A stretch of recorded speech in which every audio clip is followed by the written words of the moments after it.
Lick. Muy ¿Cómo bien. vamos? ¿Todo bien? Bien, bien. Sí.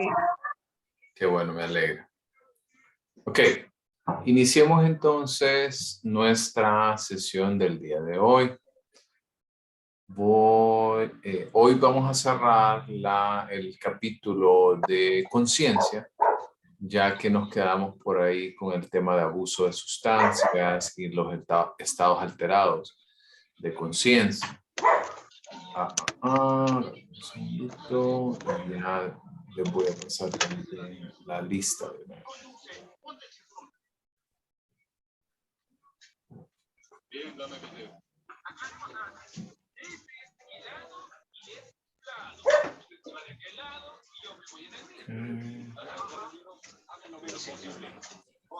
Nick, me disculpo, voy a recibir la clase en el carro porque en la casa hay un gran relajo ahorita.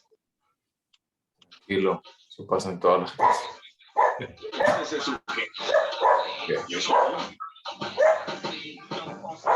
Por ahí el enlace para que vayan firmando. Ok, ahora sí, si quieren pueden ir apagando ya su cámara. Hasta aquí ha quedado todo claro, que vimos los estados alterados de conciencia, vimos los componentes más importantes de desarrollo. No sé si hasta aquí tenemos alguna duda o alguna pregunta en este sentido.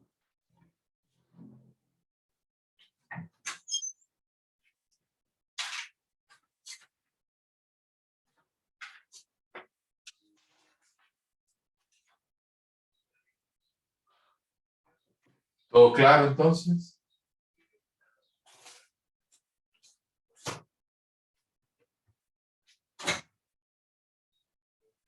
Solo una, Lick. Ahorita que estamos viendo esto de la dependencia de sustancias, ¿a qué grado puede llegar una sustancia, cómo le puedo decir, a romper el sueño de una persona? Esa es buena pregunta. Incluso no hay como un elemento específico que le pueda decir cuánto, pero todo depende, acuérdense que todo depende del tipo de sustancia que estemos hablando, porque si recuerdan hay algunas que son depresoras, que más bien nos llevan a un estado parecido al sueño, pero que realmente es como un desmayo, como el desmayo etílico. Pero también hay algunas otras que son excitatorias, como la cocaína, por ejemplo, que puede más bien privarnos de conciliar el sueño de manera apropiada. Todo depende del consumo y también de qué tan habituado esté la persona con respecto a esa sustancia, porque ese es otro tema importante. Quizás para una persona 1 gramo de una sustancia es muy distinta que para otra. ¿Okay? Quiero mostrarles, gracias por la pregunta, quiero mostrarles una tabla que es una tabla que desde el CIE-10, el CIE-10 es el Manual de Clasificación Internacional de Enfermedades y el DCM es el Manual Diagnóstico y Estadístico de Trastornos Mentales. Todos han contemplado que estos son los síntomas que nosotros debemos de considerar al momento de realizar un diagnóstico de dependencia de sustancias. Y si ustedes ven, cada uno de ellos tiene sus particularidades. Sin embargo, donde sí coinciden es que uno, esa necesidad intensa de consumir la sustancia. 2, la disminución como tal de la capacidad de control de consumo de estas sustancias. Hay síntomas que pueden estar asociados con el síndrome de abstinencia y también esto va a generar consecuencias perjudiciales para la persona. O sea, ¿qué entendemos por perjudicial? Perjudicial para su salud, perjudicial para su trabajo. Hay muchas personas que pierden sus trabajos, por ejemplo, o personas que se encuentran constantemente atacadas en este sentido y que de repente Su familia tiende a abandonarlos, muestran disminución en muchas de las habilidades cognitivas, mentales, entre otras cosas. Entonces, ambos son, permítame un segundo.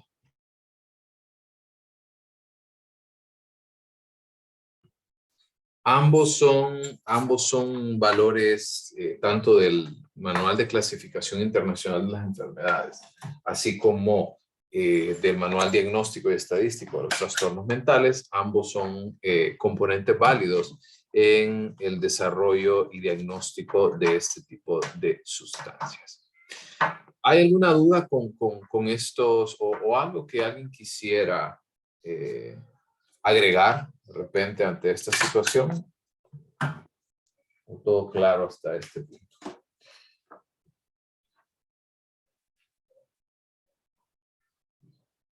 ¿No? ¿Estamos bien? Ok. También, en el caso, como les decía, que hay distintas clasificaciones.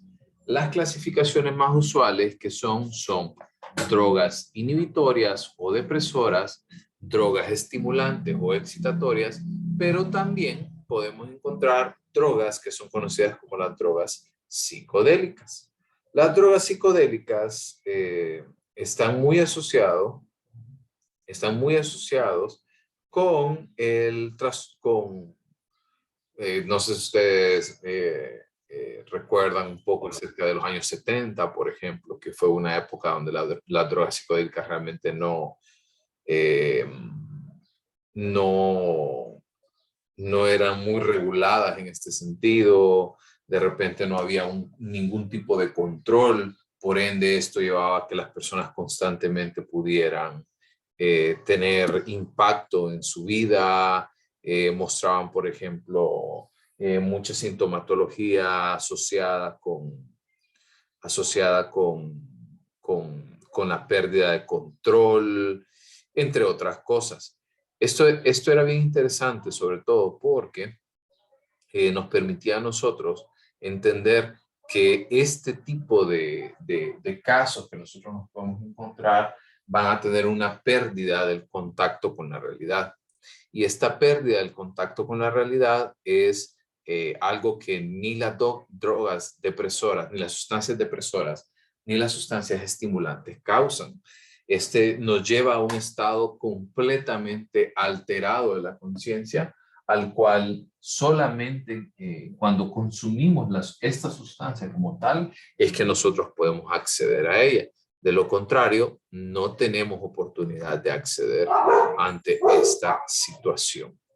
También un componente interesante de las drogas es que las drogas estimulantes como tal son muy utilizadas y no tienen sobre todo no hay tanto control, como por ejemplo la cocaína. Obviamente nosotros sabemos que no es regulado de manera tan fuerte. La cafeína incluso es considerada como una droga estimulante. Por ahí hay algunos tipos de test también que son considerados también como drogas estimulantes, té verde, té negro, porque al final lo que hacen es un efecto en el sistema corporal total que nos llevan a aumentar el rendimiento. Las depresoras como tal, los sedantes, tranquilizantes, el alcohol, tienden a suprimir el funcionamiento del funcionamiento del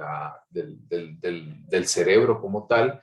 Y en otros casos, como les decía, de las drogas psicodélicas, son drogas que generan otras experiencias. ¿Alguno de ustedes tuvo la oportunidad de ver la serie ayer que les comentaba en Netflix? La de la mente, en pocas palabras. ¿Alguien logró verla?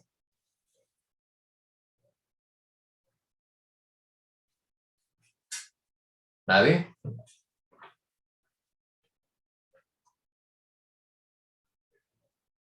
Puchiga, los voy a mandar a ver más televisión entonces.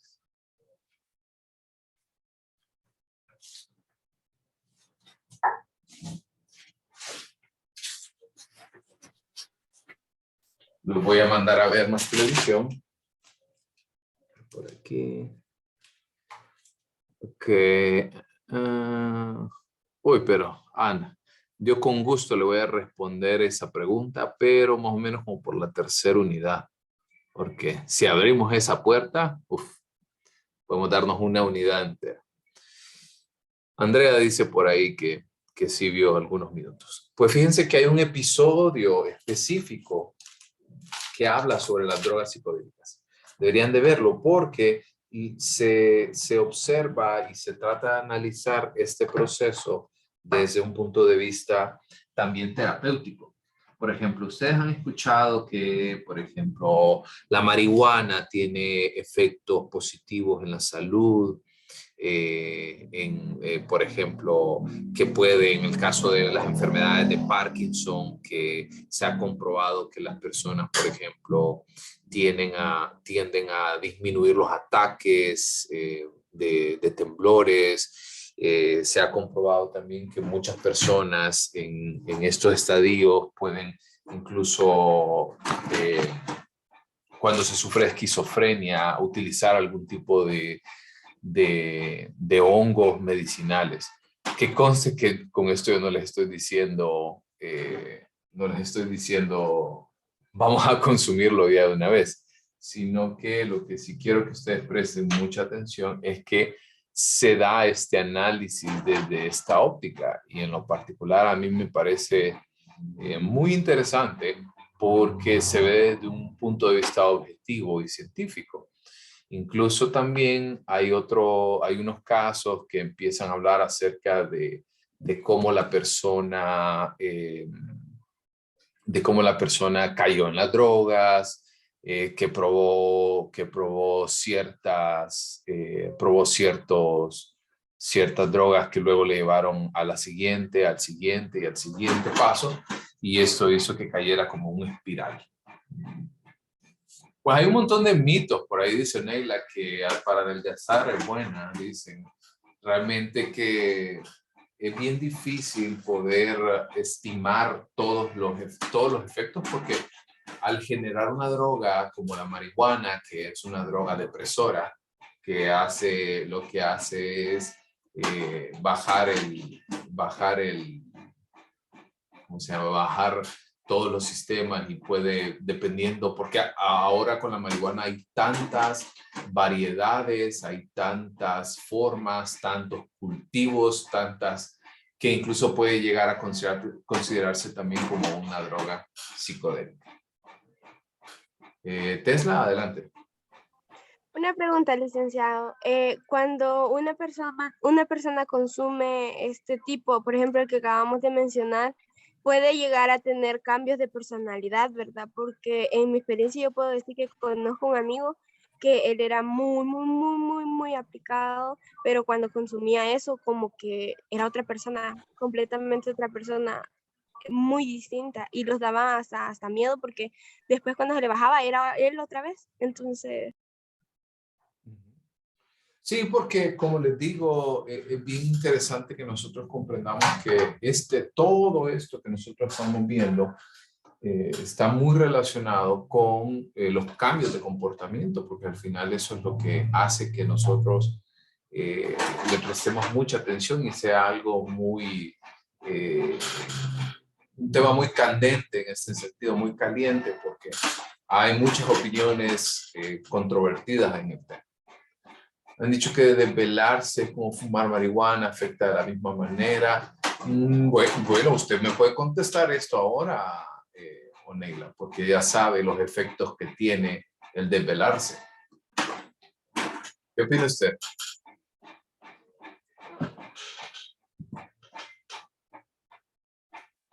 ¿Qué opina?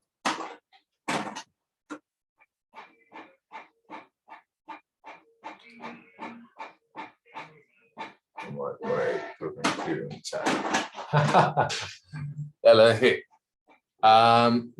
Pues fíjense que no. Bueno, o sea, es que todo depende del uso, la frecuencia, las cantidades. pero realmente lo que sí puede causar la marihuana como tal, y en específico voy a referir, me voy a ir atrás, este componente que ven por acá, el tetrahidrocannabinol, esa es la sustancia que vaya, por ejemplo, en lugares como Estados Unidos, en algunos estados ustedes saben que en Estados Unidos funciona de manera muy distinta en el sentido que los estados pueden tener leyes específicas. Y como por ejemplo el estado de Colorado aprobó la utilización de marihuana medicinal, pero esto bajo el entendido de que este componente en específico, que es el tetrahidrocannabinol, sea eliminado del compuesto. Y al ser eliminado, las propiedades medicinales como tal perduran, pero el componente que puede generar las alucinaciones es eliminado. El desvelo afecta la condición física, el desvelo afecta todo. Saben que hay hasta, para los hombres, saben que hay hasta estudios que han demostrado de que en hombres que sufren de insomnio crónico pueden tener también una disfunción eréctil. Así que hay muchísima información alrededor del desvelo, del insomnio y de trastornos del sueño. Un poquito para entrar también para hablar un poquito más acerca de las drogas alucinógenas. Lo interesante es que estas drogas pueden causar un montón de alucinaciones o ilusiones ópticas, auditivas o incluso sensoriales. De nuevo, no son todas las drogas y también depende de la sustancia, la cantidad, el uso y la habituación que tenga también el cuerpo con respecto a esta droga.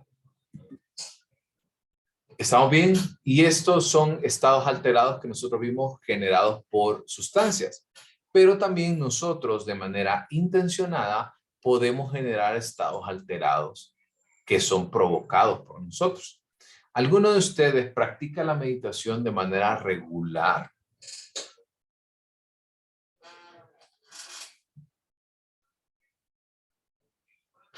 ¿Alguien?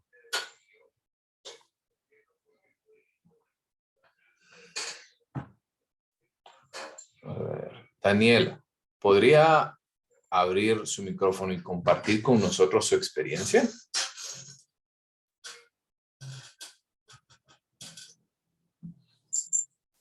Sí, licenciado. Para meditar, primero lo que hago es estar en un espacio en que no escuche ruido o algo. Nomás lo hago para tranquilizarme, para sentirme bien. Ajá. ¿Y qué pasa cuando usted empieza el proceso de meditación como tal?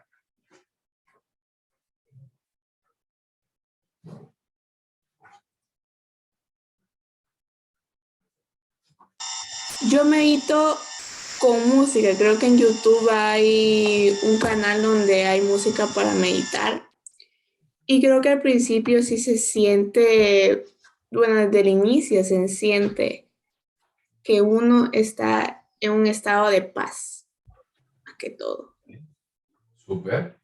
¿Qué más? ¿Qué más ha sentido? Le voy a hacer, creo que es difícil de explicarlo, pero yo le voy a ir haciendo algunas preguntas para guiarla a ese momento. ¿Le ha pasado que usted, por ejemplo, pierde la noción de tiempo?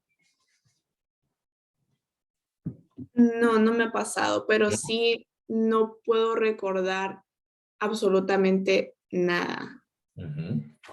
O, por ejemplo, que quizás usted no perdió la noción de tiempo, pero quizás perdió habilidades que de repente alguien vino y le dijo, puchica, te estuve preguntando, te estuve llamando, te estuve diciendo, te toqué y vos no respondiste nada. Entramos como en un estado de hipnosis. No podemos percibir, o sea, no podemos, no sé cómo explicarle, pero estamos como en nuestro rollo, ¿sabe? Como que no podemos percibir los ruidos que están allá porque estamos como centrados en algo. Estamos Exactamente. centrados en no pensar y eso. Exactamente. Y eso es algo que yo les quiero compartir. Yo también medito de manera regular. Y a mí me causa la meditación como tal, para mí es una pausa a mi día. Es un momento donde es un momento para mí, es un momento que nadie más me interrumpe y sobre todo me permite alcanzar un nivel que no es sueño, porque la verdad hay gente que dice que, ay, es que meditando me duermo. Yo en lo particular nunca me he dormido estoy realizando una práctica de meditación, porque me permite alcanzar un estado distinto al que yo estoy. Y la gente cree que para meditar usted necesita raparse la cabeza, tener una túnica anaranjada y vivir en Nepal o en el Tíbet para poder hacerlo, y realmente es una técnica que nos permite, en lo particular a mí, me gusta mucho porque hay distintas maneras de meditar, y a mí me gusta esta en específico que se llama Siva, se los puse por ahí en el chat. Y en el libro que se los recuerdo, que se los pongo en el chat también, y me gustó mucho porque me llamó la atención el nombre del libro, porque es como, yo al principio creía que era como, no puede ser, que se llama Estrésese menos y logre más, como Stress Less, Accomplish More. Y me gusta mucho porque el libro enseña un tipo de meditación específica que se realiza 2 veces al día durante 15 minutos, y su foco principal es prestar atención a su respiración, porque la respiración es algo universal, es algo que todos lo hacemos. Y el simple hecho de volver un poco más consciente de ese proceso, de prestarle atención a la cantidad de respiraciones que nosotros desarrollamos durante el día, permite que usted entonces pueda extrapolar esta información hacia otras fuentes.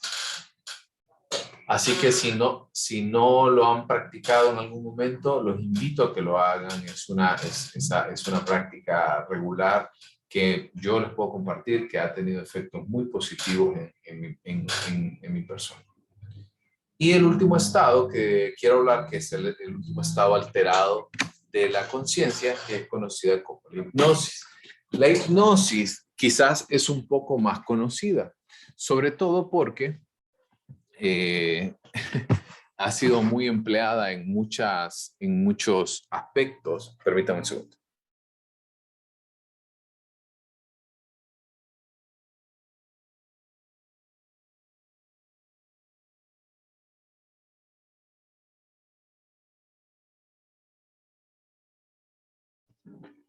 Sobre todo porque ha sido muy empleada, por ejemplo, en caricaturas, en películas, y siempre se cree que la persona que cae en ese estado de hipnosis está siendo como engañada o de alguna manera se lleva a este punto.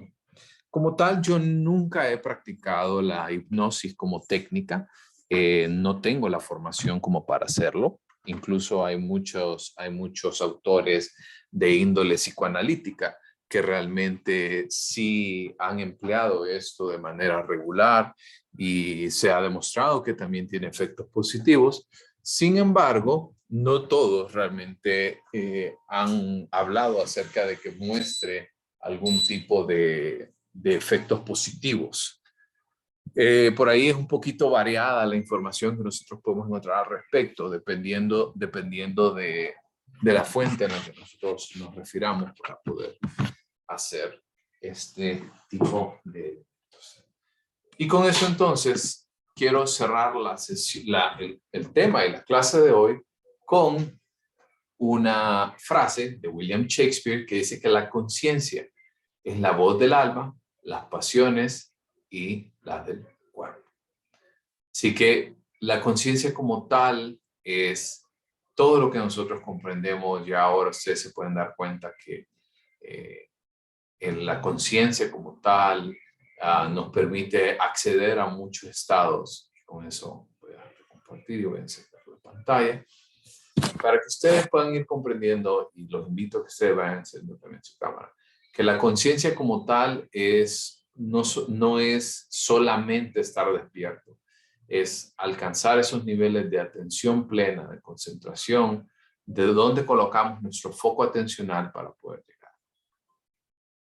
Si por ahí Daniel, hay un sujeto que se llama Amigdala, que tiene un análisis muy completo de la meditación, ahora que lo recuerdo. Súper, estará en Spotify.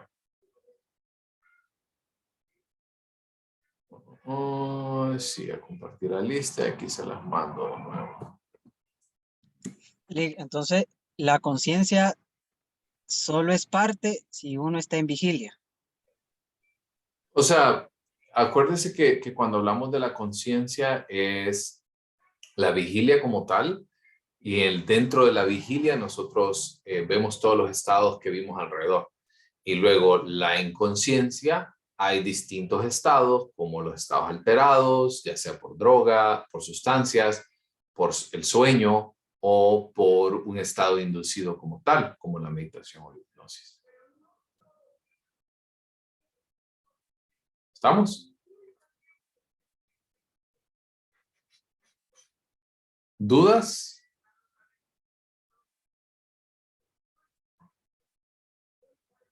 Nadie. Ok. Sí, que es la misma palabra él lo dice, y cuando está en vigilia supone que estamos conscientes de lo que estamos haciendo. Y cuando estamos inconscientes, puede ser por la sustancia que vimos, o por el sueño, o también puede ser por ese que vimos ahorita de meditación, que estamos meditando. Pero ahí hay una pregunta también, que cuando estamos meditando, ¿estamos concentrados o no? Cuando estamos meditando es un estado distinto a la vigilia. Y no es sueño, no está dormido, pero tampoco está completamente despierto. Es como un trance, como ese estado de sueño liviano, de sueño ligero. Muy malas noticias. Tú tienes un parásito. A eso nos encontramos. Ya abrí, está interesante ese video que acaba de mandar Daniel por ahí. El título es ¿Cómo meditar sin ser hippie? Ahí. Ok, entonces con eso cerramos el tema de conciencia y abrimos para el día de mañana el siguiente componente que vamos a ver, que ya es el tema de memoria. Así que si no hay dudas, nos vemos mañana, misma hora, mismo canal. Feliz día. Feliz día. Este, Gracias. Gracias.